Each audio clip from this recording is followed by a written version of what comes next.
Olá, estamos aqui hoje para gravar mais um podcast e o convidado hoje é uma pessoa muito especial, uma pessoa muito querida. Conheço essa pessoa há vários anos e ele é um profissional altamente experiente no tema que ele vai trazer para nós aqui hoje e vai dar dicas fantásticas sobre um assunto que é muito importante e muito relevante, tanto no aspecto pessoal quanto para as empresas. O tema nosso hoje aqui é o legado e seus desafios. Nosso convidado, Rogério Ramos, tem larga experiência, uma pessoa muito competente naquilo que faz. Vocês verão, as dicas são fantásticas e eu acho que vocês vão se surpreender com muita coisa que as pessoas às vezes não imaginam que deveriam se preocupar. Não é isso, Rogério? Mas eu queria que ele se apresentasse, falasse um pouco dele, desses desafios e na sequência ele já vai introduzir o nosso tema aqui hoje. Pode ser assim? Walter, muito obrigado pelo convite, prazer estar aqui com você aqui no estúdio. Reputação a zelar, né? Olha só o que você está fazendo comigo aqui, né? Tenho certeza que você vai surpreender a todos. Bom, espero poder passar um pouco de informações valiosas, informações úteis, né, para os seus ouvintes, para as pessoas que acompanham o seu canal. É um assunto complexo, não é um assunto simples, mas é um assunto que, curiosamente, hoje está na pauta de muitas pessoas, que é a transmissão de riqueza, a transmissão de patrimônio. Seja o patrimônio pessoal, patrimônio que está na pessoa física, e também a transmissão, o legado das empresas. A gente, quando fala em empresa, também está na pessoa física, né? Atrás de toda empresa, né? Por detrás de toda empresa tem um ser humano ali, né? Então a gente fala, transmitir a empresa, né, para a próxima geração. Não, são pessoas que estão ali que vão transmitir aquele negócio para outras pessoas, outros seres humanos, né? Então é um desafio muito grande, né? E eu já venho fazendo esse trabalho há muitos anos. Falando um pouco de BIM aqui, né? Eu trabalho na área financeira já tem 20 anos, já tivemos a oportunidade de conversar sobre isso. Só que há alguns anos esse assunto surgiu no meu radar, talvez bem antes do que a gente tem visto hoje. E a partir desse momento, conversando ali com os meus clientes, eu percebi que isso aí era uma dor também comum na vida deles. Especificamente esse assunto surgiu quando eu estava conversando com um cliente. Eu sou de Belo Horizonte, né? Esse cliente está na grande BH. Ele tem uma indústria, uma pequena indústria, uma pequena média indústria metalúrgica, e eu já fazia o atendimento dele. Eu tenho uma corretora de seguros de vida e eu já fazia o atendimento desse cliente há muitos anos, na esfera física, pessoa física. Ele preocupado com as garantias que ele ia deixar para a família, para a esposa, para filhas e tal, por ser o pilar financeiro ali da casa. Para surpresa minha, numa dessas reuniões que eu fiz com ele, de revisão, ele comentou comigo: Rogério, eu não sei se você vai poder me ajudar, mas toda vez que eu faço um churrasco com meu sócio, eu olho para ele, ele olha para mim, e a gente faz aquela grande pergunta: olha, se um de nós dois falecer, o que será das nossas famílias? Porque toda a renda hoje, né, para os projetos familiares vem da nossa empresa. E eles são pessoas importantes para o negócio. E eles têm competências muito diferentes. Esse meu cliente, ele é muito técnico, ele cuida de toda a parte de projetos, maquinários, treinamento de funcionários. São máquinas caras, né? Máquinas mais complexas, né? Na indústria, você compra uma máquina que custa ali alguns milhões e você tem que fazer o treinamento de quem vai operar aqueles equipamentos, etc. Então ele cuida de toda essa parte. E o sócio dele já não entende nada disso. Ele é o cara do administrativo, do financeiro, das relações comerciais. Ele visita clientes, ele almoça com clientes, ele negocia com fornecedores. Então é uma competência completamente diferente, são competências diferentes, e nenhum deles tem o desejo, a vontade de fazer o que o outro faz. Eles são bons naquilo que eles estão fazendo. Na época, um estava na faixa dos 40 anos, o outro quase chegando aos 60. Então, quando esse assunto surgiu para mim também foi novidade. Eu falei: olha, que coisa curiosa, será que eu consigo ajudar esse meu cliente?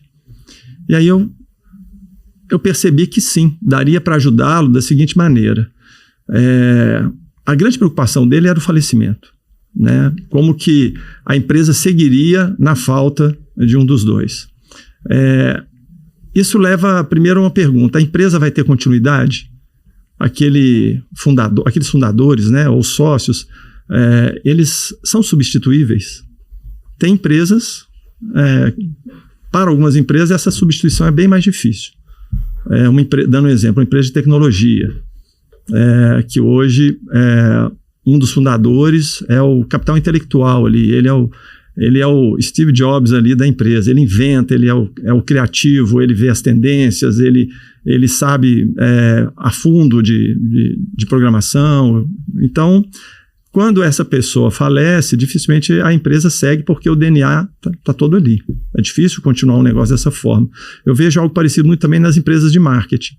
A gente pega uma grande agência de propaganda que tem ali o seu criador, que dá o DNA ali da agência. Se essa pessoa falece, quem vai dar seguimento provavelmente vai ser outra pessoa com uma outra cabeça, um outro sistema de crenças e tal. Então, tem negócios que não tem essa continuidade. Então, acho que essa é a primeira pergunta que se faz quando a gente está falando aí do aspecto empresarial, se aquele negócio vai ter uma sucessão ou não, se ele vai continuar ou não. Eu comento, né, sempre que eu estou fazendo reuniões de planejamento sucessório, o primeiro ponto que eu procuro identificar é se a empresa, diante dessa bifurcação, né, eu sempre falo com meu interlocutor ali, olha, quando um sócio falece, a empresa só tem duas alternativas, ou ela continua ou ela encerra as atividades. A gente precisa entender aqui qual que é a realidade do seu negócio. Então ele começa a falar, e aí, a partir das informações que eu vou colecionando, já fica razoavelmente claro se a empresa vai ter continuidade ou não. Dentro daquela estrutura que ela já tem, com sócios remanescentes, com herdeiros, né, daquele sócio que eventualmente venha a falecer e tal. E em algumas situações eu já encontrei empresas que não vão ter continuidade viável, por vários motivos que a gente pode abordar no nosso bate-papo hoje. São vários motivos que levam uma empresa a não ter uma continuidade viável. E quando ela tem, não necessariamente também ela vai acontecer com os herdeiros. Pode ser uma continuidade através de um terceiro, a empresa vai ser vendida, né? Ou basicamente uma aquisição por uma empresa maior ou por um investidor que de repente vai ter interesse de entrar naquele segmento, né? Então esse ponto é muito importante e ele antecede qualquer trabalho ali de planejamento sucessório para saber qual caminho seguir, porque essa bifurcação ela é real, ela existe e as providências a serem tomadas em cada um desses caminhos, elas são diferentes. Quando a gente fala da continuidade da pessoa jurídica, do negócio prosseguindo após o falecimento daquele sócio, a gente está falando de uma liquidação de cotas, da compra da parte daquele sócio que faleceu, né? A empresa é um patrimônio, né? E quando a pessoa falece, dentro daquele conceito da herança, entram todos os ativos, né, que estão vinculados àquele CPF, né, obras de arte, inclusive, né, tudo que a pessoa tem de riqueza entra ali para a sucessão. Então, a empresa é uma delas. Então, quando o sócio falece, os sócios remanescentes vão passar, né, vão ter a posse total ali da empresa, sem aquele sócio que se foi, só que os herdeiros do sócio têm direito à parte que lhes cabe das cotas, né, da empresa.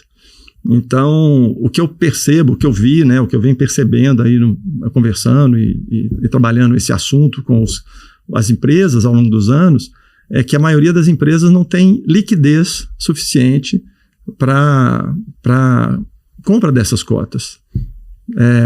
Um cliente falou comigo uma frase que nunca mais saiu da minha cabeça. Falou assim: Rogério, eu sou pobre.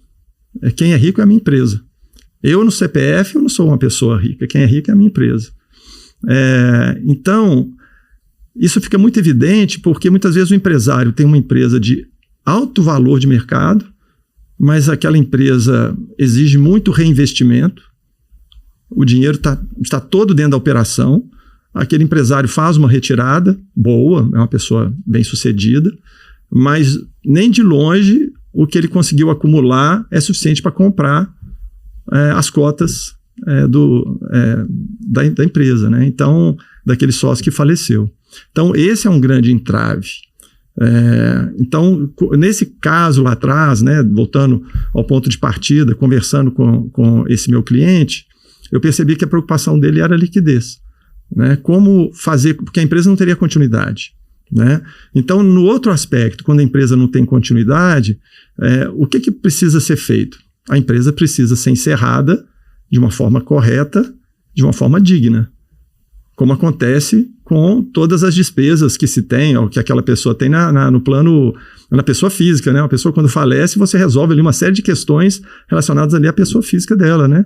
Se tinha uma fatura de cartão de crédito ali pendente, ela tem que ser paga, né? E com a empresa é a mesma coisa. Uma empresa, quando encerra suas operações, ela tem que regularizar as finanças com 4 atores, basicamente. Tem um quinto ali, mas basicamente 4 atores. Tem que acertar todo o passivo trabalhista, ou seja, os funcionários que estão trabalhando ali a partir do encerramento da empresa, né, estarão desligados da empresa, a empresa não existirá mais. Então você tem todo um passivo trabalhista que precisa ser acertado. Você tem que acertar com fornecedores, porque o fornecedor já entregou a matéria-prima, você já começou a processar aquela matéria-prima. Muitas vezes o fornecedor te faturou aquela matéria-prima, 30, 60, 90, e ele quer receber pela matéria-prima que ele faturou. Esse é um custo que já existe, tem que ser pago. Tem que acertar com clientes, muitas vezes. Contratos são firmados com cláusulas de penalidade ali, com pênaltis ali, caso aquele contratado não entregue o que prometeu. Então, o cliente muitas vezes precisa ser indenizado. Também existe um custo ali de reparação, porque o cliente esperava receber algo e não vai receber mais. Não vai receber no prazo, não vai receber em quantidade, não vai receber talvez com a mesma qualidade. Então, isso é um problema. E nós temos o governo.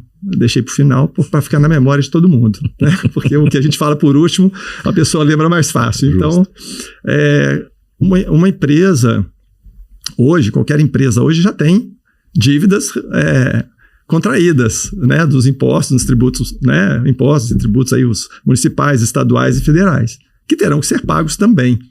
Então a gente tem aí esses 4 atores muito importantes, e nessa jornada que eu venho seguindo, eu descobri que tem um 5º ator aí, que é o da desmobilização física do negócio.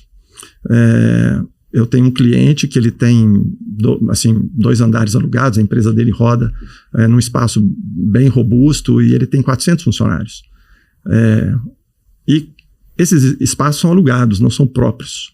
Então, se essa empresa for encerrada, esses andares têm que ser recompostos à sua condição original do contrato, né? O mobiliário tem que ser retirado, as instalações que foram feitas ali, elétricas, de telecomunicação, que seja, tem que ser removidas também. Pintura, alvenaria, né? Tem que devolver o imóvel ali, né? Vai variar de contrato para contrato, né? Mas de uma maneira geral, entrega-se o imóvel da forma como se encontrou, né? Então isso tem um custo também importante, dependendo do negócio. Algumas empresas têm um volume tão grande de patrimônio ali, de equipamentos, que é necessário contratar um storage para colocar aquilo, porque não tem como vender aquilo no curto prazo. Às vezes são equipamentos muito sofisticados, de alto valor financeiro, mas de venda não tão fácil assim. Às vezes é um equipamento muito bom, mas não é de última geração. A pessoa não quer comprar um equipamento de 2 gerações para trás. De repente ela quer comprar um equipamento novo, que ela compra inclusive financiado, ou faz um leasing, ou faz um comodato. Agora, um equipamento usado, ela vai ter que comprar o equipamento à vista, sem saber se ele vai dar um defeito pouco tempo depois, etc. Então, a desmobilização de uma empresa média, uma empresa pequena já dá trabalho, uma empresa média, então, nem se fala. Eu sempre, aqui uma coisa até para os seus telespectadores, né, refletirem, eu sempre faço um paralelo da pessoa jurídica com a pessoa física. Eu acho que as dores são muito parecidas. Então eu fico pensando assim, poxa, se eu faleço, né, qual que é o trabalho que minha família tem para desmobilizar minha casa? Que seja um cômodo, que seja uma estante onde eu guardava papéis, documentos, livros, discos, coisas que são do meu interesse, de mais ninguém, e que estão ali. Faz o que com aquilo? Vende, doa, faz o quê? Então, de uma forma muito semelhante, só que numa escala muito maior, tudo aquilo que acontece com uma pessoa física acaba acontecendo também com a pessoa jurídica. E no caso da pessoa jurídica, quando eu falo dessa recuperação do espaço à sua condição original, quando a gente fala de empresas que têm dentro da operação o risco ambiental, isso é mais sério ainda. Você não descarta certos equipamentos de qualquer forma. Eles podem ser radioativos, eles podem produzir contaminação química. Então, o descarte gera um custo também daquele descarte. Tem determinadas empresas que vão ter que enterrar alguma coisa durante não sei quantas décadas para que aquilo ali seja realmente garantido que não vai gerar nenhum problema para o meio ambiente. Então, é um assunto que exige atenção, que surgiu nesse bate-papo, que já deve ter aí uns 10 anos, e ao longo dessa jornada foram surgindo vários outros casos que foram enriquecendo como se fosse uma sopa que você vai colocando os ingredientes aos poucos. No início você colocou só um macarrão ali, mas depois você descobre que dá para colocar uma cenoura, batata, o repolho, uma carne, ela vai ficando mais completa. Então essa minha jornada tem sido muito nesse sentido, de apurar esse sabor aí, entender um pouco melhor. E é um aprendizado constante. Você, no início do nosso bate-papo, me apresentou, né? Gente, eu acredito que eu nem arranhei a superfície ainda em relação à complexidade desse tema. Até porque as regras do jogo vão mudando também. Recentemente a gente ficou sabendo da mudança do ITCMD, né, do imposto de transmissão. Então, a gente precisa ficar atento também a essas mudanças no jogo. Isso.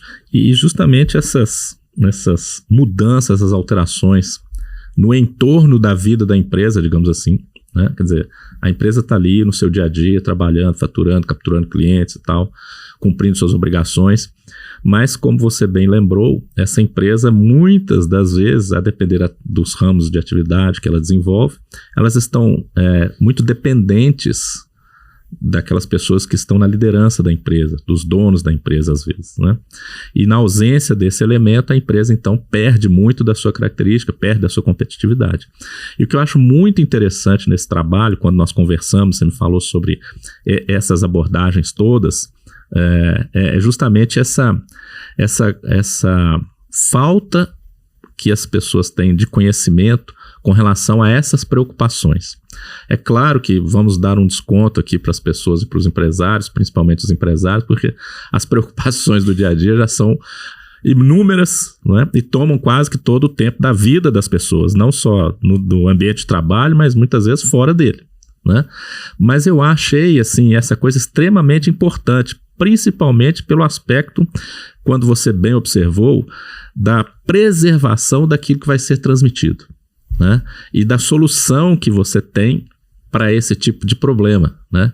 Porque o impacto é muito grande, né, Rogério? Quer dizer, ao transmitir os bens, se nós falarmos apenas exclusivamente dos impostos, que agora estão assim surgindo aí com um fator de pressão maior, porque na mudança da legislação tributária, a expectativa é que o imposto aumente. Então, as pessoas que não fizerem hoje as medidas preventivas, não fizerem os planejamentos tributários, planejamentos sucessórios e cuidarem desse aspecto, sobre essas diversas matizes que você comentou aí, que são inúmeras as consequências, né, que virão para a empresa em função do falecimento desse sócio. E o que eu acho que incomoda um pouquinho as pessoas é justamente porque elas estão num momento de muita fragilidade, justamente por causa da perda de um ente querido, né? Então, me parece que cada vez mais a atuação de profissionais como você, junto a essas empresas, para alertá-las e preparar esse ambiente enquanto esse momento de dor não se faz presente, facilita muito, não é isso? Então, assim, eu achei extremamente valioso esse trabalho que você faz para as empresas e para as pessoas físicas. Por quê? Porque você ajuda as pessoas a economizar, né? Porque elas vão fazer uma coisa de uma forma mais racional, com tempo, com planejamento. E isso normalmente resulta em economia. Sem dúvida. Né? Porque você consegue observar ali os aspectos de risco. Ó, isso aqui é um risco. Essa questão ambiental, por exemplo, né? Isso aqui é um risco. né? Quanto custa? Vamos medir? Vamos levantar? E agora vamos planejar? Então, assim, quando você me trouxe esse tipo de abordagem, esse perfil profissional junto das empresas, num momento das empresas, que é um momento tão importante quanto esse da transição, né, que acontecerá ali assim, na sociedade, na formação do sócio, afetando as famílias desse sócio, eu achei isso de extrema importância trazer isso para a nossa audiência, porque eu vejo falar muito pouco desses detalhes nos planejamentos. As pessoas muitas das vezes se preocupam apenas com as questões financeiras, né? Eu preciso reservar aqui para pagar menos imposto. Mas, cara, assim, tem muito mais para você cuidar. Então, assim, se você não se importar, continue compartilhando isso aí, porque, cara, eu acho isso fantástico. Eu acho simplesmente fantástico. E, assim, eu acho que essa informação tem que chegar para o maior número possível de pessoas. Pois é, esse trabalho é um trabalho de formiguinha e é um trabalho de conscientização, né? É o nosso bate-papo aqui hoje, né? Esse papo de contribuinte, é exatamente, o contribuinte, viu, pessoal, é um contribuinte, acho que pode ser entendido nos dois sentidos. É aquele contribuinte que a gente fala do cara que está pagando o imposto ali, né? Mas é que a gente está contribuindo também com informação, com conhecimento, etc, né? É uma via de mão dupla, né? Essas trocas são muito ricas, né? Eu venho nessa jornada de conscientização com relação a risco, né? O meu trabalho hoje é gestão de risco. Eu não faço nada diferente disso, né? Há 19 anos, indo para 20. Eu costumo fazer a metáfora do quarto escuro. O risco já está lá. Eu sou aquele cara que acende a lâmpada. Eu simplesmente ilumino o quarto. Eu não levo o risco para a vida de ninguém. O risco já está ali, mas muitas vezes ele não é percebido. É um risco que está latente ali. A pessoa vai se dar conta dele quando já é tarde, quando ele se concretiza, né? Quando ele fica perceptível. Aí já não há muito o que fazer. Aí é tentar, dentro daquele caos emocional, psicológico ali que a pessoa está vivendo, porque toda perda implica em sofrimento, em luto, em aceitação. É um péssimo momento para se fazer escolhas, para tomada de decisões. Muitas vezes elas são equivocadas, corre-se o risco de tomar decisões equivocadas. Então, se você consegue enxergar os riscos e ter mais ou menos um plano de ação, né, desenhado, quando ele acontecer, é só executar o plano de ação. Ele já está desenhado. Não precisa se pensar, o que vamos fazer? Não. Já pensamos o que vamos fazer. O caminho é esse. O caminho já está. O meu trabalho hoje é pavimentar esse caminho. É uma estrada ali cheia de buracos, cheia de surpresa e tal. Eu vou simplesmente asfaltar esse caminho para que ele seja percorrido com menos problemas, né? Sob o ponto de vista emocional, psicológico, aí é um outro profissional que vai conseguir ajudar todas as pessoas envolvidas no momento dessa perda. Mas com relação à gestão do risco, eu já consigo ajudar. Já consigo apontar cenários com uma certa antecedência. E uma coisa curiosa é que a mesma coisa que acontece na pessoa física acontece na jurídica também, né?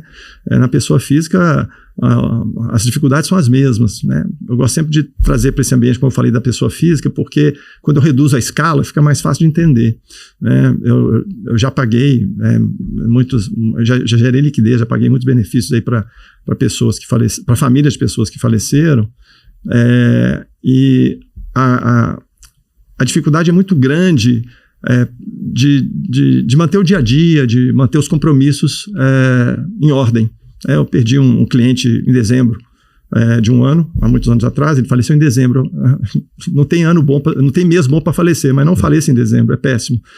Porque a família, logo em janeiro, já tinha uma série de compromissos financeiros. Tinha IPTU, IPVA, tinha matrícula dos filhos na escola, tinha cartão de crédito que ia chegar com as férias que já estavam compradas. Transtorno absurdo. Então, assim, para a pessoa jurídica acontece a mesma coisa. Tem épocas onde o fluxo de caixa fica mais pressionado, às vezes ela está descapitalizada porque ela está abrindo uma planta nova, ou ela comprou um equipamento mais caro, ela está com pouca liquidez e tal. Então, esses cenários todos também eu procuro entender. Quais são períodos do ano mais críticos para aquela empresa, né? Onde ela vai precisar talvez de uma liquidez maior, mais velocidade, etc. E quando a gente fala de sucessão, né, desse planejamento, é curioso eu escutar, não, isso não é para minha empresa é pequena, isso é para empresa média, grande. Não tem uma relação direta com o tamanho da empresa. Eu até recentemente fiz uma publicação, escrevi um artigo rapidinho no LinkedIn sobre esse tema, dando um exemplo que eu vou repetir aqui, porque eu acho que ele é bem ilustrativo. Vamos pensar numa empresa pequena que tem 3 sócios. O faturamento dela não é grande, ela fatura ali por ano 4 milhões ali. Tem 3 sócios, um sócio tem 50%, os outros 2 têm 25%. Um sócio, ele está na segunda união, ele tem 2 filhos dessa nova união, ele está na faixa de 50 anos. Na união anterior ele tem 3 filhos, então são 5 no total. Os outros 2 sócios, uma das sócias, ela não é casada, ela mora com um companheiro, mas não é uma união estável, não está registrado em cartório. O outro, ele mora sozinho, mas ele tem um filho, né, de uma namorada que ele conheceu na adolescência, com quem nem contraiu matrimônio, etc. Gente, tem muita gente envolvida nesse processo sucessório.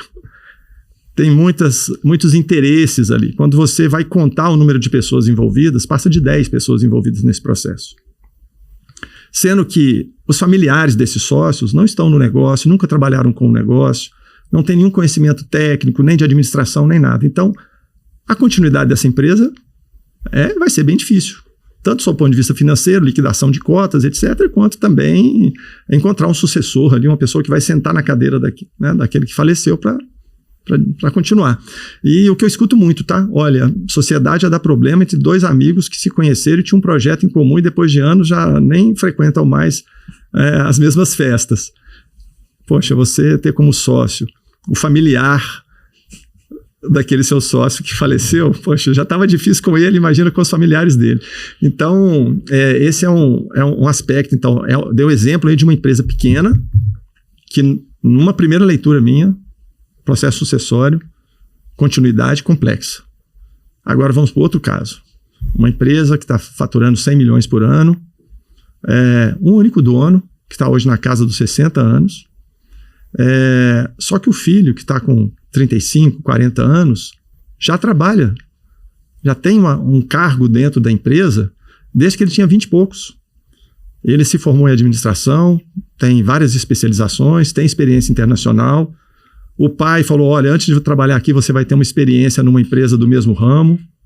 Ele sabe tudo do negócio, ele inclusive traz para o pai ideias inovadoras que o pai acha super valioso porque ele já é de uma outra geração, etc. Esse dono da empresa, ele é viúvo, ele não é casado e a empresa fatura 100 milhões. Eu não vejo dificuldade na sucessão dessa empresa, numa primeira leitura. Tem que acontecer algo muito estranho para que essa empresa tenha um problema sucessório.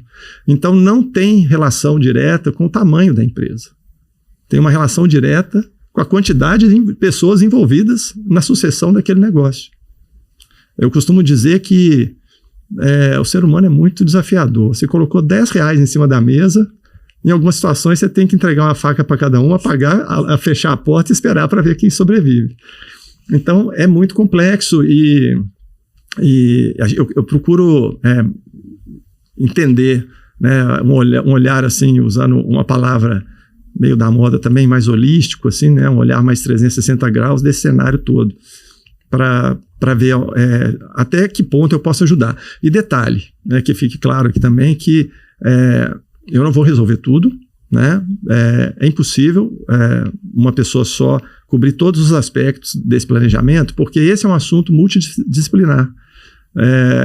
Ele vai envolver a participação do contábil, do financeiro, em alguns casos até do psicológico, ali, de psicólogos, etc. Tem vários profissionais especialistas que são necessários. Então, quando eu fui chamado para fazer um primeiro levantamento, eu também identifico ali até onde eu consigo ir. dentro da minha expertise, minha área de conhecimento.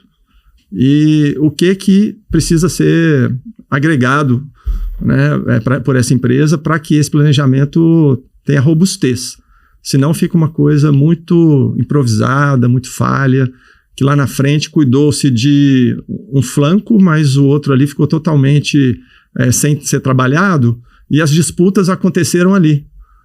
Financeiramente já estava tudo definido, mas do outro lado teve uma disputa de egos ali, teve uma questão relacionada à saúde, né? O nosso podcast aqui é sobre os desafios, né? Isso. Então eles são muitos, porque eles não são só financeiros.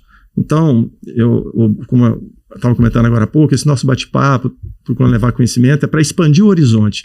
Acho que se a gente conseguir ampliar o olhar, né, das pessoas que estão nos ouvindo, já me sinto satisfeito. Eu vi uma figurinha há muitos anos atrás também, que eu acho muito legal. É uma pessoa que estava de frente ao muro, assim, né? Ela estava olhando para o muro, ela só via o muro. E aí alguém chegou para ela e colocou do lado uma escada. Aí ela subiu a escada, quando ela chegou por cima do muro, ela conseguiu ver tudo que tinha lá do outro lado, que era um horizonte enorme, amplo, cheio de informações valiosas, né?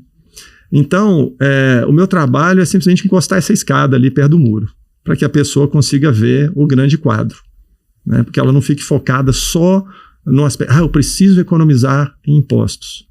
Preciso economizar em impostos. Importante? Importante, né? No Brasil, eu acho importantíssimo, inclusive. Né? Esperamos uma contrapartida maior para cada real nosso que é utilizado, né, pelos nossos governantes. Então, as pessoas querem, sim, buscar uma redução de impostos, mas essa não é a única preocupação que se deve ter. Talvez priorizar, montar uma lista com uma ordem de prioridades, ok, razoável.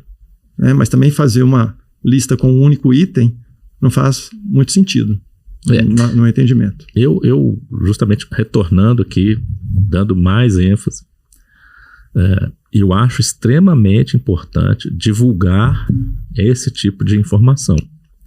Por quê? Porque normalmente a gente se depara com as pessoas que têm a intenção de fazer os planejamentos sucessórios, mas elas estão com o foco muito...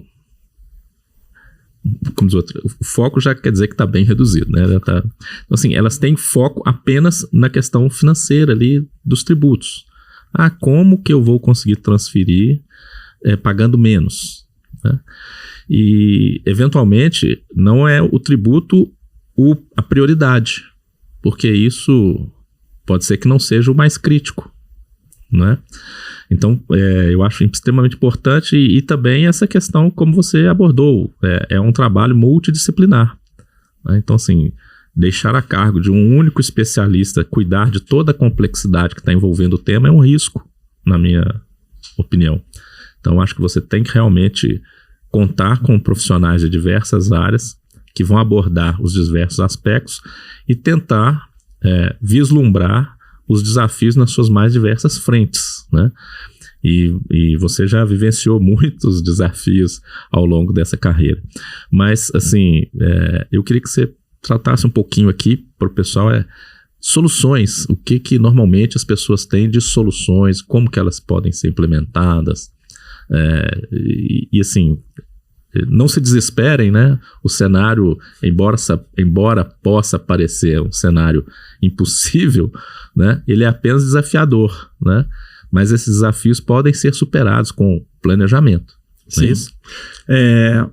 Eu costumo estruturar, né, o meu trabalho em 4 etapas. Que para tudo, né? Não reinventei a roda, não criei, não é uma metodologia minha, não. Isso é o básico que se faz para resolver qualquer problema. Só que muita gente pula etapas, por isso que muitas vezes o problema não é resolvido da forma como deveria. Levantamento de informações é o fundamental. Investir o tempo necessário para levantar o maior número possível de informações relevantes. Porque descobrir lá na frente uma informação nova é horrível. Então, Quanto mais você consegue levantar de informações, melhor. Sobre toda essa estrutura que eu vou trabalhar de sucessão ali, seja na pessoa física, seja na pessoa jurídica. Ativos envolvidos, pessoas envolvidas, obrigações que existem, tudo. Feito o levantamento, eu tenho que fazer uma interpretação desse levantamento, porque as informações vão sendo coletadas de diferentes fontes e muitas vezes elas vêm até conflitantes. Tem que fazer uma dupla checagem ali. Feito esse levantamento, tem que entender esse cenário, para com esse entendimento encontrar ali um caminho e conseguir levantar um projeto que seja viável dentro da realidade daquela empresa. Porque soluções existem várias, né? Principalmente quando a gente pensa em geração de liquidez, tem produtos financeiros que fazem isso, tem doação em vida, né? Tem gente que quer enviar os ativos para o exterior, onde né, a transmissão lá fora não tenha imposto. Então, assim, existem caminhos diferentes, tem que fazer um desenho ali desse caminho e depois ele tem que ser executado, tem que ser implantado. Só que é um processo que começa e ele não termina, é um início de uma jornada e ele precisa ser periodicamente monitorado e revisado e ajustado. Então são 4 etapas, né? Levantar todas as informações, fazer o planejamento, executar esse planejamento e monitorar esse planejamento. Isso é para tudo. Qualquer projeto nosso, essas 4 etapas são fundamentais. Da mesma forma, quando a gente vai assistir a um filme, né? Eu de vez em quando escuto ali um crítico, ele fala que todo filme tem basicamente 3 atos, né? Tem aquela introdução, apresentação dos atores ali e tal, do protagonista, depois vem aquela jornada dele, o desafio, né? Ele é confrontado com um desafio, seja crescimento pessoal, físico, e no final vem a redenção dele ali. Então, geralmente é assim que acontece. No planejamento, para esses projetos, tem 4 etapas mínimas ali, né? Que são essas que eu comentei. E aí, nessa execução, por ser multidisciplinar, vão ter profissionais especialistas diferentes executando. No levantamento também. Eu vou precisar chamar o contábil, chamar o financeiro, chamar outras pessoas ali envolvidas para poder entender ali se dá para executar daquela forma, né? O que eu estou pensando ali como solução para aquela empresa ou para aquela pessoa. E por que precisa ser monitorado? Porque da mesma forma que no plano da pessoa física, né, a nossa vida não está numa redoma, né, eu sempre voltando de novo ali reduzindo a escala, né? Vamos falar de uma pessoa comum, ela nasce, cresce, estuda, se casa, vem um primeiro filho, aí vem um segundo filho, aí pode ser que essa pessoa se divorcie, aí depois ela se casa de novo, vem um outro filho, ela morava numa cidade, foi para outra, ela tinha um imóvel, prosperou, ou teve um problema, era empresário, quebrou, ou seja, a vida das pessoas não está numa redoma e a das empresas também não. Então, como a empresa é conduzida por pessoas, ao longo dessa jornada, a empresa pode crescer, a empresa pode encolher, podem entrar mais pessoas dentro da sociedade, podem sair pessoas. Então, a empresa é um organismo vivo, que vai ter uma longevidade, né, pelo menos foi desenhado para isso, para ser muito maior do que a da pessoa física, né? As pessoas morrem, as empresas não, né? Essa é a máxima aí da pessoa jurídica. Então, os clientes, né, precisam ser monitorados para que esse planejamento seja ajustado. Não adianta você ter pensado no planejamento sucessório que envolvia X atores e apareceram mais 2 pessoas envolvidas ali, ou uma empresa que tinha um determinado porte, o porte hoje é outro, o custo, né, dessa sucessão vai ser diferente do que era no passado, a legislação pode ter mudado, né, os interesses dos atores podem ter mudado, né? Já pincelando aqui um pouco dos desafios, né? Quando a gente fala de desafios, tem tem desafios muito interessantes assim, que eu percebi, que tem a ver com as pessoas que estão envolvidas, que estão orbitando ali em torno da empresa. Eu, aqui em Belo Horizonte, uma vez fui conversar com um empresário, fui me apresentar para ele, apresentar meu trabalho, e ele falou comigo uma coisa curiosa, foi a primeira vez que eu ouvi, e aquilo me marcou também. Ele falou assim: Rogério, eu venho educando meus filhos para viverem fora do Brasil.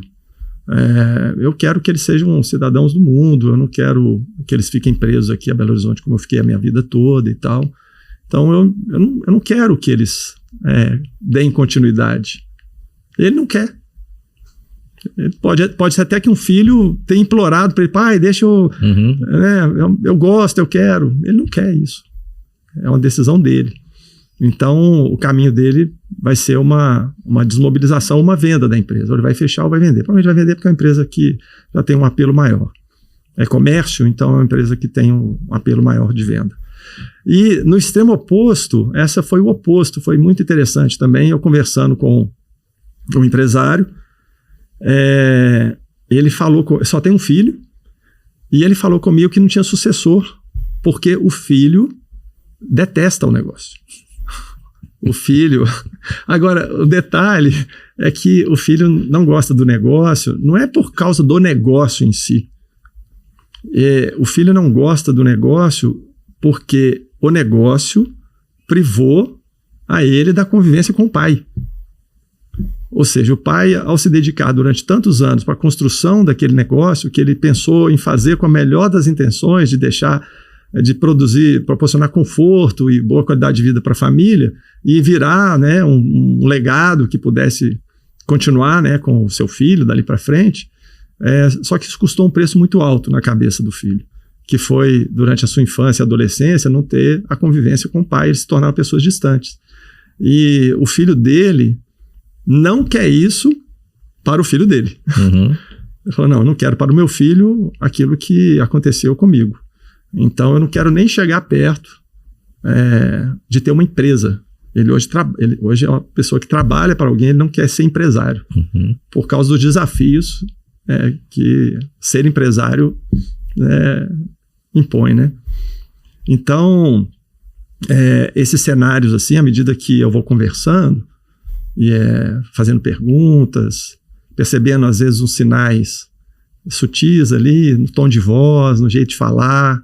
Opa, por que ele está tão frio ao falar sobre esse assunto? Por que ele demonstra estar reticente de se abrir? Tem coisas ali, tem alguma coisa. Eu conheço um contador, ele atende muitos empresários também com planejamento sucessório, e ele me contou um caso de um cliente dele que, ao fazer o estudo, ele se deparou num cenário desafiador demais, porque esse empresário tinha uma outra família que a principal não conhecia. Então olha o tamanho do problema, né? Para um contador, como é que o contador não tem expertise para resolver um assunto dessa envergadura? Então, nessas horas, olha, você tem que decidir primeiro como que você vai resolver isso, para depois a gente conseguir trabalhar a questão prática, a questão objetiva do assunto. Isso. Não adianta, tudo que a gente fizer numa direção pode ser contestado e o trabalho vai ser todo jogado fora. Esse assunto vai ter que ser resolvido primeiro. Pois é. E aí é aquela questão, assim, nós não sabemos todos os detalhes da vida das pessoas. Sem dúvida. Então, se aquela pessoa com quem você vai lidar para poder fazer o planejamento não abrir o jogo no popular e te contar toda a verdade, muito provavelmente essa surpresa vai surgir em algum momento e isso vai dar errado no seu propósito, né? Isso vai atrapalhar, não vai contribuir, né? Mas coisas da vida faz parte, né? Coisas da vida. E assim como teve aquela situação do empresário que não queria que os filhos sucedessem, tem aquele do empresário que, embora quisesse, o filho não quis porque o custo é muito alto, né? E não um custo financeiro, né? Não é o custo de dinheiro. Então, assim, esses desafios que se encontra no dia a dia, as pessoas não veem quando elas estão imaginando alguma coisa em termos de planejamento sucessório, né? Elas não param para fazer esse tipo de análise. Sim. Né? E aí daí a importância de profissionais com essa experiência que você tem, né? Porque você vai conseguir perceber nas nuances, nos detalhes, nas conversas, nas informações, na forma como essas informações chegam para você, uma série de coisas que estão ali, né, subentendidas, mas que vão precisar ser resolvidas. E nem sempre a solução é na sua expertise. Né? Ou às vezes não tem especialista que resolva. Não tem especialista que resolva. Porque é uma questão tão pessoal que, né, a pessoa tem que primeiro entender a vida dela e o drama dela, para depois ela então saber se tem alguém que possa ajudá-la, né?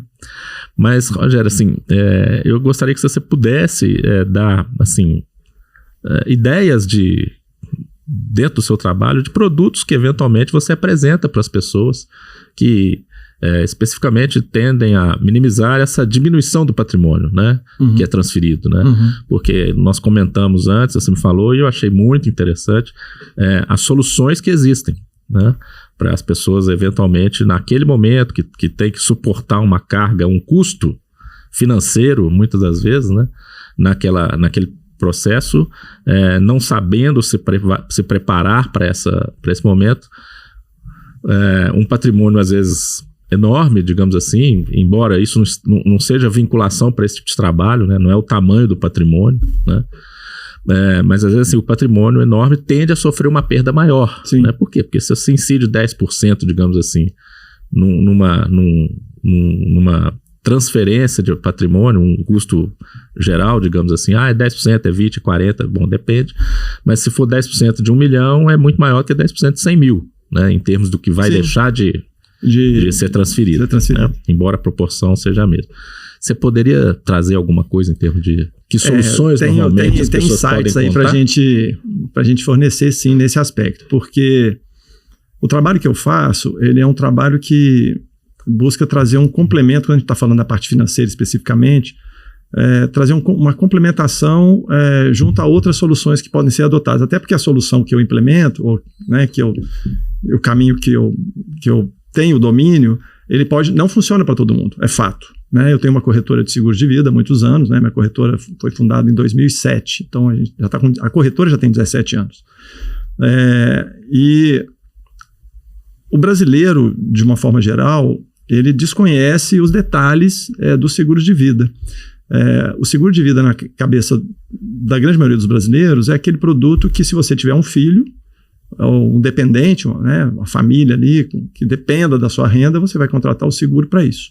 Tá? Só que o seguro, ele é muito mais do que isso. Né? Mas eu entendo essa percepção porque há 20 anos atrás, os seguros eram basicamente 100% dos casos vendidos pelos bancos, ou as pessoas que tinham seguro eram seguros de vida em grupo.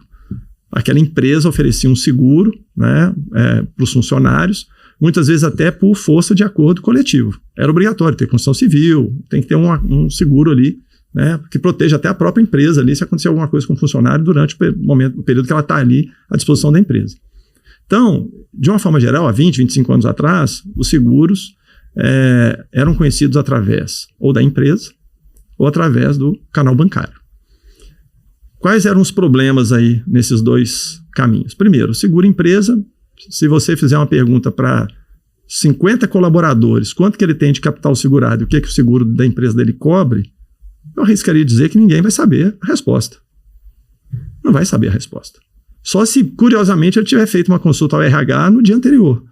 Porque não é uma coisa que ele se preocupa. Ele sabe quanto que é o ticket dele, qual que é o plano de saúde que ele tem e tal, mas com relação ao seguro de vida, não. Até porque as empresas negociam essas apólices de seguro de vida em grupo com bancos, outras seguradoras, então muitas vezes troca. Você tem um seguro esse ano de uma seguradora, ano que vem já é outra, com outra regra, outros capitais segurados, etc. Então, a pessoa que trabalha numa empresa e tem um seguro, muitas vezes não sabe o que tem lá. E é um seguro que, quando ela sair pela porta da empresa, seja uma demissão, seja um pedido de demissão ou uma dispensa, né, sem justa causa, ou com justa causa que seja, esse seguro acaba. Ele só existe enquanto a pessoa mantém o vínculo trabalhista ali. Por outro lado, no canal bancário, o seguro que a pessoa tinha ou tem, ela muitas vezes não queria contratar. Ela foi lá buscar uma linha de crédito, um financiamento e tal, e muitas vezes ela ouviu, olha, me ajuda para te ajudar, né? Compra comigo um seguro, uma capitalização, uma previdência e tal, e aí eu consigo para você esse empréstimo que você está querendo. Bom, essa cultura, através do nosso trabalho, veio mudando ao longo dos anos, e eu sempre procuro educar as pessoas nesse aspecto. A pessoa não necessariamente vai se tornar minha cliente. Mas eu torço para que dali para frente, quando ela estiver sentada ali numa mesa de bar, ou estiver na roda de amigos, se alguém tocar no assunto, ela tem um pouco mais de informação do que a média, que ela seja a pessoa mais inteligente da mesa nessa hora.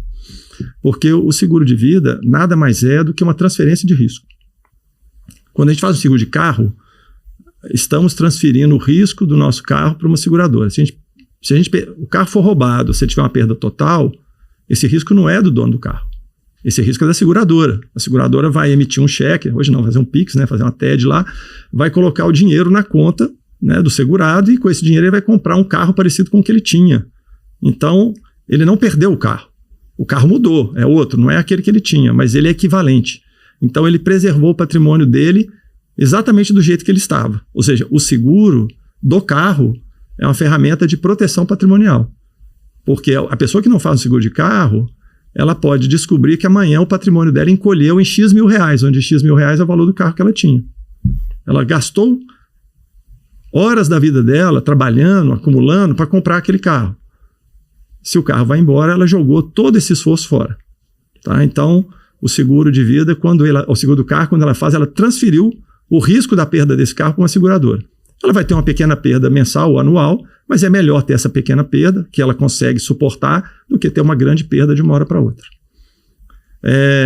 Além do que, né, num acidente de trânsito, ela pode atingir o carro, né, uma Ferrari, uma Porsche, o prejuízo é maior. Aí a redução patrimonial dela vai ser ainda maior. Então, eu estou fazendo uma analogia com o seguro de carro, porque eu trabalho com o ramo vida, né? E a lógica é a mesma. O seguro de vida é uma transferência de risco. Que risco que eu transfiro para a seguradora? O risco da perda da minha renda. Ou o risco de um aumento da minha despesa. A minha renda diminuiu ou a minha despesa aumentou e eu não tenho de onde tirar isso, a seguradora vai suprir esse déficit. Se eu não tenho uma pólice de seguro de vida, isso vai ter que sair do meu patrimônio. Eu vou ter que vender eventualmente o carro, eu vou ter que... vou dar um exemplo bem claro. A pessoa teve um diagnóstico de uma doença grave, o plano de saúde não cobre tudo. Ela vai ter que complementar os gastos. Porque o médico que vai fazer a cirurgia não atende pelo plano. E ela quer fazer com aquele médico. Vai custar dinheiro, vai custar 20, 30, 40, 50 mil reais. Eu tenho casos de 80 mil reais que a minha cliente pagou para fazer uma cirurgia por causa de um câncer. Então, e com um plano bom, um plano Einstein, só que ela queria fazer particular com um médico que era uma referência no Brasil. E ele não atendia via plano. Né? Então, assim, esse aumento de despesa e redução de custo é suportado aí pelas seguradoras, etc. Ok. E na empresa? Mesma coisa. Quando um sócio falece, eu posso ter uma redução de receita, porque aquela empresa talvez experimente uma fase de menor faturamento e ela pode ter um aumento de despesa, porque ela pode ter que terceirizar alguma coisa, que aquele sócio cuidava, ela vai ter que contratar uma pessoa substituta, temporária, para tentar resolver parcialmente o problema da perda daquele sócio. Então, você pode ter aumento de despesa, redução de receita, da mesma forma que acontece na pessoa física. Então, quando a gente fala do planejamento securitário, né, dessa gestão de risco, eu preciso dimensionar o tamanho desse risco. E aí a apólice de seguro, as apólices são excelentes ferramentas financeiras para gerar liquidez imediata se um evento trágico acontecer. Né? Que são os mais desafiadores, porque quando a pessoa tem tempo para poder fazer, né, e planejar, sabendo que o evento já tem data definida, vai ser daqui 1, 2 anos, beleza, ótimo, eu consigo me planejar para isso. Tirarei um ano sabático em 2025, vou ficar 1 ano viajando pelo mundo. Ok, eu já sei que esse aumento de despesas e essa redução de receita vai se dar em 2025. Eu consigo me planejar para em 2024, né, já resolver essa demanda. Tá, mas se for hoje, se for amanhã, dificilmente para essa mesma pessoa, você tem que viajar para a Ásia amanhã. Não, amanhã eu não consigo. Então, o planejamento securitário, ele tem esse viés pessimista. Eu tenho que ser pessimista. Eu tenho que imaginar que o pior vai acontecer no curto prazo. que as pessoas com quem eu estou conversando não terão o tempo necessário, suficiente, para poder resolver aquilo de uma forma razoável, como ela gostaria. Então, voltando, fazendo a conexão desse ponto especificamente com o planejamento sucessório, um grande erro que eu tenho visto atualmente são as pessoas planejando por causa, ou pensando em planejar quando for se aposentar. Quando eu não for trabalhar mais na empresa, ou quando meu filho vier aqui para a empresa, o filho está com 14 anos, e ele quer que o filho esteja preparado para entrar no negócio e tal. Vai entrar com quantos anos? Com 30? 14, 15 anos adiante? Quantas variáveis tem nessa equação? Esse filho vai estar saudável? Esse filho vai querer fazer isso? Quando ele estiver na fase adulta, já podendo tomar as decisões dele? Esse filho vai estar morando no Brasil? Ou ele resolveu fazer uma viagem de intercâmbio para os Estados Unidos? Lá ele se apaixonou por uma americana, casou e ficou lá. Já tem filhos lá nos Estados Unidos. Os filhos não falam nada de português, não querem nunca vir para o Brasil, nunca passou pela cabeça isso. Então, assim, esses projetos que têm uma janela temporal muito longa, eu adoro. Porque eu chego com as pessoas para conversar sobre os problemas de 14, 15 anos para frente amanhã.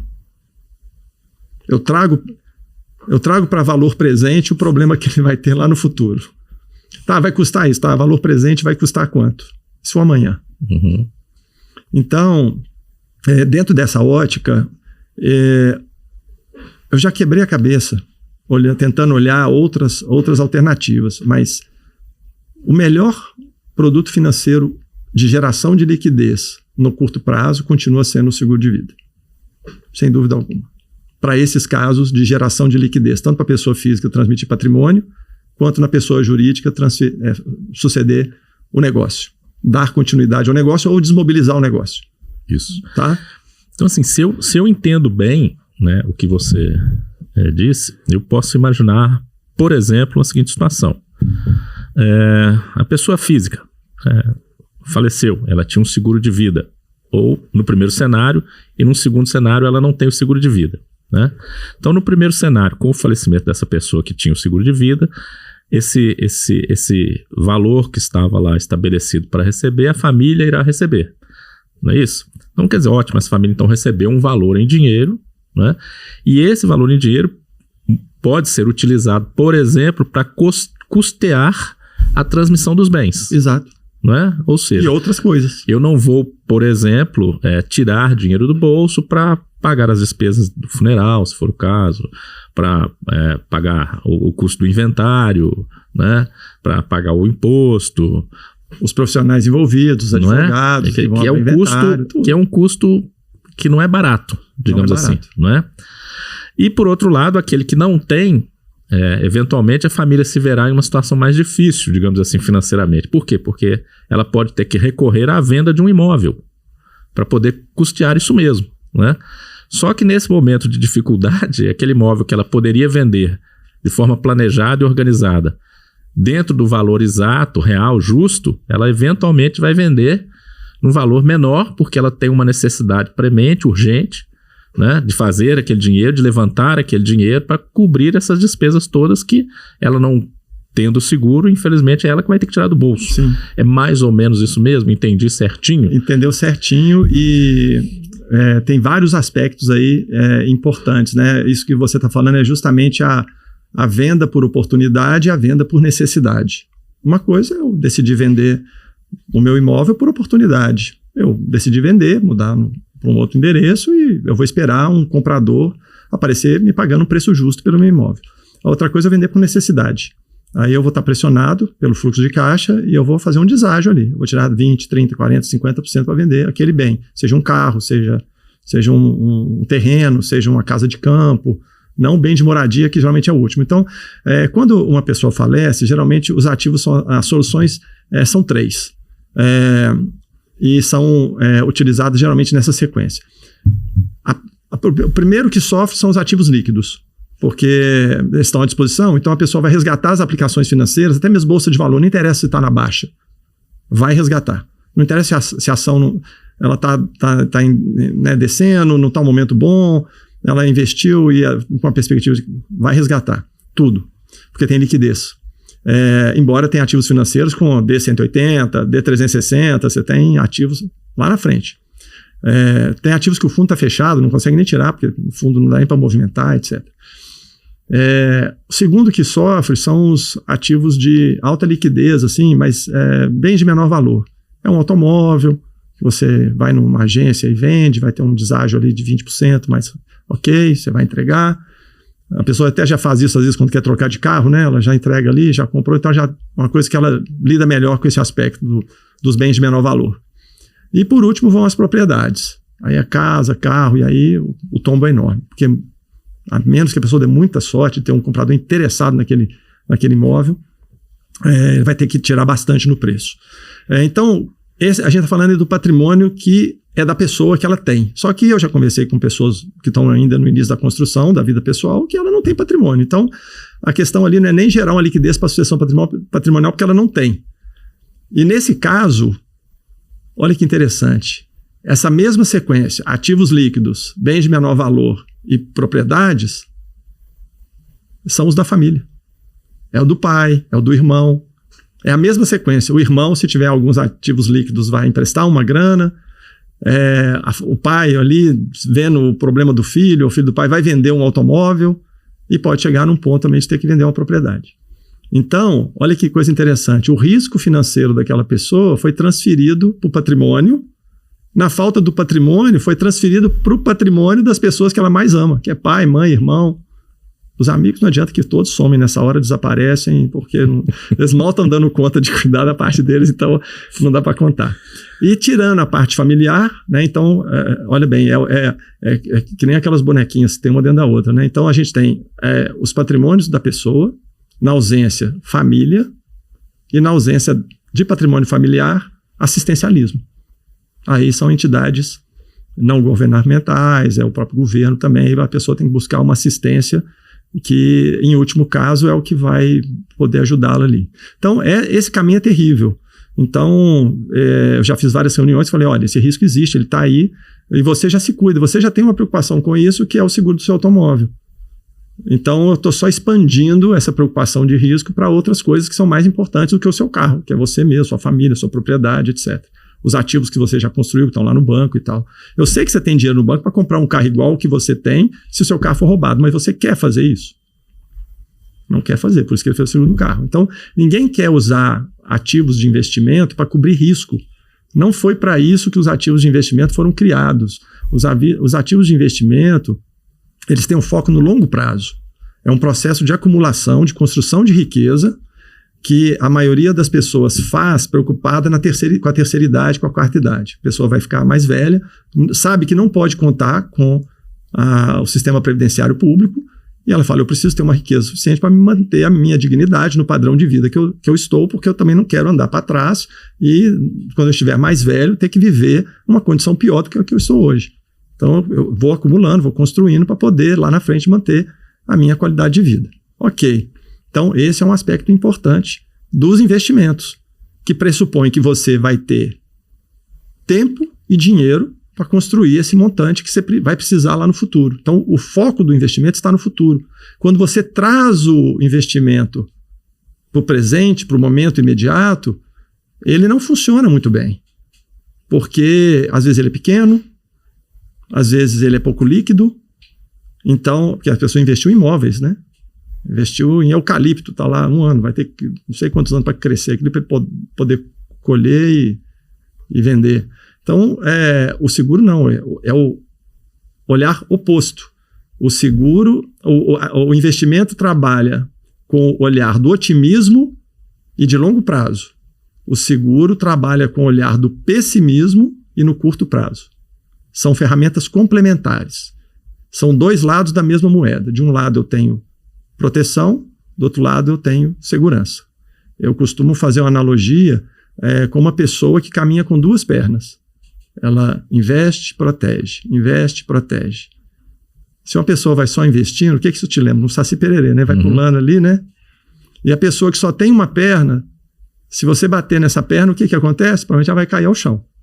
A pessoa que caminha com 2, se ela tomar uma batida numa perna, opa, Ela se equilibra ali.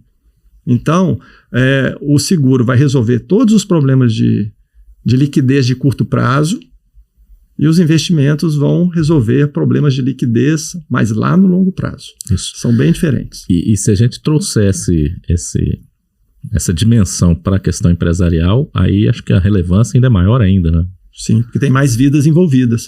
Quando a gente fala de uma família, a gente tem ali, tão importante quanto, né? Cônjuges, filhos, etc. E não só os parentes próximos, eu já conversei com pessoas que outros membros da família orbitam em torno daquela pessoa que ficou muito próspera. Né? Uma cliente minha, ela tem uma irmã que ficou viúva, o filho está estudando, então ela paga a escola, então tem coisas nesse sentido também. Uhum. Quando a gente vai para o ambiente da empresa, é completamente diferente, porque a empresa tem aquela primeira pergunta, ou para ou continua? Qual que é o caminho que seguiremos? Né? Também pode mudar isso com o tempo, né? Hoje Sim. continua, mas pode ser que daqui a alguns anos não continua mais porque... Aquelas condições não existem. Não existem mais. Então, para ou continua? Vai continuar. Então, ok, vamos planejar essa continuidade. Aí que eu vou... Nesse momento, eu vou ter que envolver ali todo o contábil dessa empresa, olha. E aí eu passo um dever de casa, geralmente. Olha, cenário simulado, senhor contador.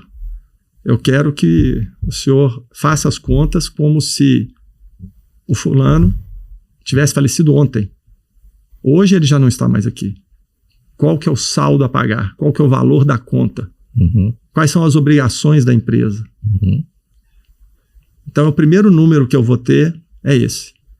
E é claro, né, como o sócio também tem seu patrimônio pessoa física, eu vou levar isso em consideração também, né, vão ser beneficiários distintos. Uhum. Quando a gente fala da empresa, e voltando àquele desconhecimento que as pessoas têm sobre o seguro de vida, quando a gente fala da empresa, do seguro de vida, até trazendo essa informação para os seus telespectadores, um seguro de vida ele tem 3 elementos básicos em sua apólice, na apólice de seguro de vida. O segurado, que é a pessoa que está protegida, é aquela que vai ser exposta ao risco ali e pode acontecer o sinistro com ela. Uhum. Ela pode ficar doente, ela pode falecer. Então, a primeira pessoa é o segurado. A segunda pessoa é quem vai pagar pelo seguro. Não precisa ser necessariamente o segurado que vai pagar pelo seguro. É muito comum, voltando lá na pessoa física, o marido pagar para a esposa pagar para o marido, o pai pagar para o filho pagar para o pai, etc. Tá? Na pessoa jurídica, a mesma coisa. Eu posso ter um seguro do sócio. Quem vai pagar o seguro é a empresa, não é o sócio. Então, a segunda pessoa que tem numa apólice é o responsável pelo pagamento. Então, eu já falei do segurado, que é quem está protegido. O responsável pelo pagamento é quem vai pagar por aquele contrato. E o terceiro elemento é quem vai receber a indenização. Porque também pode ser uma pessoa diferente. Vou dar um exemplo. Na pessoa física, o marido faz uma apólice para ele, mas quem está pagando é a esposa e quem vai receber o seguro é o filho. São 3 pessoas diferentes da mesma apólice. Na pessoa jurídica, o sócio tem a apólice, quem paga é a empresa, mas no caso da sucessão, especificamente, o beneficiário é a empresa. A empresa vai receber a indenização se o sócio falecer. Ou seja, o dinheiro vai entrar no caixa da empresa. Instantaneamente, porque os seguros de vida não são inventariados. Uhum. Eles não entram no inventário. Uhum. Quando eu falo que é um ativo extremamente líquido, é porque ele não entra no inventário. E o seguro de vida tem um segundo benefício, que ele não tem 1 centavo de retenção de imposto de renda. O seguro de vida não é um investimento. O seguro de vida é uma reparação de perda. Ele não tem imposto de renda. Então, a empresa vai receber até o último centavo do valor estabelecido na apólice. Esse valor vai entrar no caixa da empresa. E com esse valor no caixa da empresa, várias providências financeiras podem ser tomadas. Liquidação de cota, contratação de um especialista, contratação de uma consultoria, de uma gestão externa. E no caso da desmobilização, acertar com funcionário, cliente, fornecedor, governo, estrutura física, etc. Tudo que a gente falou. Tá? Então, no caso da pessoa jurídica, ter essa capacidade de transferir o risco dessa jurídica para uma seguradora, para que a seguradora injete instantaneamente dinheiro ali na pessoa jurídica caso aconteça alguma coisa, é fantástico. Mas por que eu falei um pouco atrás do nosso bate-papo? que não é uma solução para todos os casos. Porque o seguro de vida é uma transferência de risco. E aí, quem vai aceitar o risco decide se quer aceitar aquele risco ou não. Uma seguradora que mexe com seguro de automóvel dificilmente vai querer fazer seguro de uma pessoa que bateu o carro 10 vezes em 2023. Ela provavelmente já está numa lista ali de péssimo condutor e provavelmente ela não vai conseguir fazer um seguro do carro dela em seguradora nenhuma. Por quê? É uma transferência de risco perigosa. A seguradora pensa, poxa, eu vou fazer a tomada desse risco, pode ser que amanhã eu já tenha um sinistro aqui na minha área de benefícios aqui. O primeiro de uma lista. É o primeiro de uma lista. Quando a gente vai para a pessoa física, é a mesma coisa. A seguradora que vai tomar o risco, ela vai olhar algumas coisas. Espera aí, o que você faz? Qual que é a sua profissão? Eu trabalho com explosivos. Mas espera aí, você trabalha com explosivos? Como? Não, eu manipulo. Não, opa, seu risco é diferente. Não, eu sou administrativo, financeiro, sou advogado, contador. Ok, é outro tipo de risco. Que esportes que você pratica, que hobbies que você tem? Eu adoro fazer paraglider. Eu adoro saltar de paraquedas também, já fiz mais de 200 saltos e tem um fabricante de paraquedas que quer que eu teste paraquedas para ele, inclusive. Difícil tomar esse risco. E por último, saúde. A questão física mesmo, fisiológica. Né? A pessoa que ao longo da vida não se cuidou muito ou tem algum fator familiar ali que interfere, pode tornar aquela pessoa inelegível para o seguro. A própria idade no Brasil já é um impeditivo. Acima de uma certa idade já não dá para transferir o risco mais para seguradoras. Então, se uma empresa deixa para buscar uma ferramenta de geração de liquidez num cenário onde o sócio já está doente ou já é uma idade muito avançada, não vai dar para seguir esse caminho. Mas dentro dos que eu conheço é o meu preferido, é o meu predileto, porque ele é muito simples. Ele é rápido, ele é simples.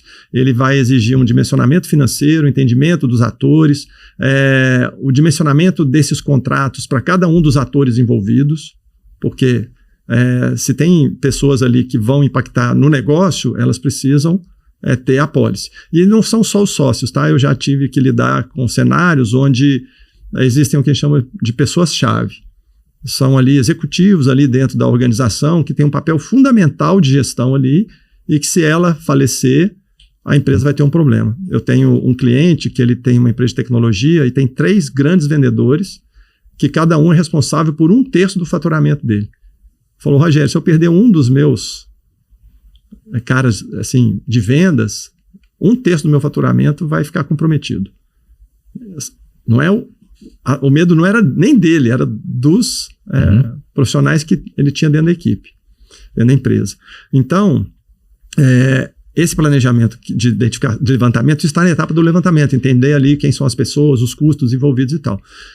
É possível seguir por esse caminho para todos eles, para uma parte deles, dessas pessoas envolvidas? Beleza, a gente vai fazer para quem der para fazer e para os outros que não puder, busca esse caminho alternativo. Né? E aí esse processo é muito rápido, porque hoje as seguradoras estão muito ágeis, então com poucos dias ali a pólice está emitida, a liquidez já está disponível dentro da seguradora para entrar em ação quando necessário, no curtíssimo prazo. Então, outras questões ficam mais fáceis de serem pensadas e planejadas, porque eu até falo também com os empresários, olha, dentre todas as medidas que você vai precisar para o planejamento sucessório, a medida número 1 é o planejamento securitário. Ele está no topo da lista, porque dentro daquilo que eu falei agora há pouco, o seguro tem o viés do pessimismo no curto prazo. Não adianta empurrar essa parte do planejamento para o final das prioridades, porque enquanto você está cuidando das outras, pode acontecer o pior. E aí tudo isso que você fez vai ser perdido. Não adiantou para nada, porque não vai ter liquidez, não vai conseguir operacionalizar o que você queria, não vai conseguir transferir cota, não dá para fazer nada. Então, uma vez desenhado o caminho, o planejamento securitário é o primeiro a ser executado. Ninguém vai fazer uma viagem daqui para o Nordeste sem conferir o step no porta-mala. Saber se o carro tem cinto de segurança, airbag ou não, né, funcionando. Não, 200 quilômetros adiante tem tem uma loja de pneus, eu vou comprar lá. Não acontece assim, né? Até aquele mais descuidado com o sobressalente lá, com o pneu no porta-mala, que nunca olhou para ele, quando vai viajar, ele fica com medinho, ele vai ali e dá uma calibrada no step. Né? Então, é isso, é um cuidado que você tem que ter no início da jornada, não durante a jornada. E é outra informação que eu passo para as pessoas com o viés da educação mesmo. Porque a tendência dela é de ver isso como gasto e querer fazer outras coisas e deixar isso para o final. Sendo que essa garantia é que vai trazer robustez para todo o resto. Senão ela está construindo ali um castelo de cartas. Ela está construindo ali um negócio que na primeira batidinha aquilo tudo desmorona. Tá? São etapas que eventualmente devem ser atingidas com um preparatório, né? Uma outra etapa preliminar. Então, assim, se eu tenho um custo na frente que eu tenho que bancar e não tenho dinheiro para bancar, não adianta eu achar que eu vou conseguir superar o custo, porque como que eu pago as despesas se eu não recebi, não tenho aí numerário suficiente para fazer frente às despesas, né? Uhum. E é por isso que eu falo assim, eu acho fantástico esse tipo de trabalho que você desenvolve, e acho fantástico as pessoas saberem que existe solução, né? E aí eu acho que foi muito útil você poder compartilhar essas informações. Nós estamos aqui já nos nossos minutinhos finais e eu queria que você fizesse suas considerações finais aí, né, e deixasse assim como que as pessoas podem eventualmente acessar essas informações e ter contato com você, coisa desse tipo e tal. Perfeito, vai ser um prazer bater papo. Eu adoro conversar sobre esse assunto, independente de qualquer desdobramento comercial. É claro, eu vivo disso, né? Minha atividade há tantos anos. Mas eu adoro conhecer pessoas, adoro conversar, entender os cenários. Esses pontos que eu estou colocando para você aqui, Walter, eles já aparecem nos primeiros bate-papos que eu tenho com as pessoas, né? Numa primeira reunião isso aí já vem à tona. Então, eu me coloco à disposição, né? Claro, para as pessoas que queiram conversar mais sobre o tema, como que as pessoas podem me achar, para organizar e até para criar para a pessoa ali um ponto de referência com relação a esses temas, né? Mas de uma forma simples, eu criei uma landing page minha, pessoal, que é o www.rogerioramos.io, letra I, letra O. Então as pessoas me acham nesse endereço de internet e lá tem todos os meus contatos, tem o meu WhatsApp, tem meu LinkedIn. Pessoas que queiram conversar um pouco mais, sintam-se à vontade a pedir uma conexão ali no LinkedIn, me chamar para um bate-papo via mensagem também no LinkedIn, que é uma rede que eu adoro, que eu venho usando bastante, inclusive. Convido as pessoas a se conectarem lá, olharem as publicações recentes sobre esse tema que eu tenho feito lá. Alguns artigos que eu publiquei no início da pandemia, porque esse assunto... primeiro, na pandemia não se podia fazer muita coisa, né? Na minha atividade era mais difícil encontrar com as pessoas. Então eu aproveitei aquele início, né, desafiador que a gente teve, né, com o Covid-19 para escrever alguns artigos lá no LinkedIn e tal. Então eu convido, né, os seus ouvintes aí a me procurarem lá para buscar um pouco mais de conhecimento e me chamar aí para um bate-papo. Não interessa a localização geográfica, não tem problema. Hoje é tudo muito fácil. Muito fácil a gente fazer uma reunião online. Ainda mais para mim, né? Eu vim da área de TI, né? Eu trabalhei 20 anos com TI antes de vir para a área financeira. Então, tenho feito muitas reuniões também à distância. Não perdemos nada em qualidade, é claro, né? O cafezinho, estar dentro do ambiente é muito, muito bom. Esse bate-papo que a gente está tendo aqui pessoalmente é muito bom, mas em termos de conteúdo, em termos de informação, de relevância, dá para a gente fazer também tudo isso de forma remota, dá para conversarmos com muita qualidade, usando as ferramentas que hoje estão aí à nossa disposição. E o meu telefone é aqui de Belo Horizonte, né, é o 31, meu celular é o 99299-1025. A pessoa pode me chamar também ali pelo WhatsApp para um primeiro contato e aí agendamos uma reunião e conversamos a respeito. Vai ser com certeza um incremento de conhecimento que eu vou ter, porque a cada iteração, a cada pessoa que eu conheço, com a sua realidade de vida, com seus desafios, vira um momento de aprendizado para mim também, de alguma coisa nova que eu vou ter que estudar para encontrar ali a melhor solução para aquela pessoa. E o que eu acho fantástico, e eu assim, recomendo que entrem em contato, no LinkedIn vão procurar Rogério Ramos, no LinkedIn. Então entrem em contato, esclareçam as dúvidas, procurem saber, né, as possibilidades, porque, assim, na minha visão, as soluções que o Rogério tem para oferecer para os planejamentos sucessórios das pessoas físicas e para o planejamento das empresas, elas vão contribuir imensamente para diminuir todo aquele drama que existe quando se fala de sucessão, né?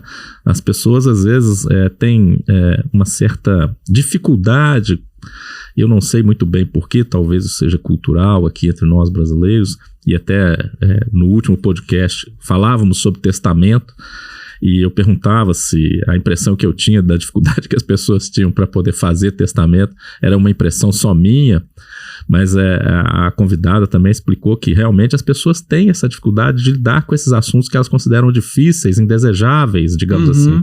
Elas não querem falar sobre o que vai acontecer se o fulano morrer. Não, Deus me livre, bate na madeira, porque você está desejando que o fulano... Não é isso. O que a gente sabe, assim, tem fatos da vida que você não vai conseguir se livrar, né? A morte é um deles, em algum momento, e muitas pessoas sempre desejam que esse momento seja o mais longo, mais distante possível, né? Mas é imprevisível, não dá para você fazer uma previsão. E aí, quando esse fato lamentável vem a ocorrer, as pessoas muitas das vezes são pegas de surpresa, né? Tinha um seguro de vida, mas às vezes aquele seguro de vida não estava dimensionado para suprir todas as necessidades, né? Foi uma coisa feita ali, como você comentou, numa oportunidade que ele teve lá no banco de fazer uma negociação. Não, estamos daí. Quanto é? Até 10 mil, 20 mil, 30 mil. E eventualmente isso não vai fazer nem cócegas no problema que eles terão que enfrentar pela frente. Então, assim, conversem com o especialista. O Rogério é uma pessoa especializada, tem uma expertise muito grande nesse tema, então assim, eu recomendo que busquem, não porque eu adoro o Rogério, tenho um contato com o Rogério há muitos anos, é uma pessoa de longa data, e desde quando eu conheço é uma pessoa exemplar, não é por causa do Rogério simplesmente, que só isso já bastaria, né? Mas é porque o Rogério tem soluções e tem assim uma visão muito profissional disso aí, gente, então recomendo bastante. E eu queria aqui agradecer a participação do Rogério por ter aceitado o meu convite aqui. É motivo para mim de muito orgulho, estou muito honrado de poder levar para a audiência esse conhecimento, porque eu acho que isso é de extrema utilidade. Eu vou repetir, vou ser até cansativo, mas essas soluções que o Rogério tem são extremamente úteis para minimizar a dor que as pessoas sentem nesses momentos difíceis, né? Então, assim, vale a pena. Eu acho, assim, é uma contribuição muito grande. Reduz o custo imensamente, se for falar só do aspecto financeiro, mas tem todos os outros aspectos para serem dimensionados. Então, assim, eu sou muito agradecido à participação do Rogério. Acho que enriquece muito o meu trabalho aqui de levar a informação, sempre informação de qualidade, com pessoas que têm conhecimento daquilo que estão falando. Eu só tenho a agradecer, fico muito satisfeito e de ter o Rogério aqui. Então, assim, suas palavras finais para você se despedir do público. Somente agradecer, Walter, a oportunidade. Obrigado pelos elogios, a recíproca é verdadeira, admiro muito seu trabalho e muito obrigado pelo convite, pela oportunidade de conversar com você sobre um tema, como você falou, espinhoso, desafiador, mas necessário. Não é porque a gente não fala que ele deixa de existir. Eu falo com as pessoas, é melhor esgotar o assunto de forma pontual ali, né, em algumas horas, do que ficar com aquela nuvem negra te acompanhando ao longo de toda a vida, né? Encerra o assunto, trabalha a informação, é dolorosa, não é, a gente não está falando aqui de uma viagem, né, para as Maldivas, um passeio, não é isso, é um assunto espinhoso, mas necessário, e eu te agradeço demais a oportunidade de utilizar, né, a sua plataforma aqui para levar um pouco do meu conhecimento ao longo dessa jornada, dessa estrada profissional que eu venho percorrendo para os seus ouvintes aí. Espero que tenha contribuído para eles aí, pelo menos com um pouquinho de conhecimento. Eu, pelo menos, assim, estou maravilhado com tanta informação, tanta coisa que a gente às vezes não percebe, passa desapercebido, detalhes aqui. Como você falou, cada vez que a gente conversa sobre um determinado tema, um determinado assunto, você sempre tem a oportunidade de aprender mais, né? E assim, eu queria deixar aqui aberto aqui a oportunidade, né? Se você tiver lá alguma outra novidade, quiser voltar aqui para a gente poder falar mais sobre as novidades nessa área e tal, fique à vontade, será um prazer. Vamos marcar. Vai ser muito bom um outro bate-papo desse aqui. Muito obrigado, Rogério. Obrigado, Walter.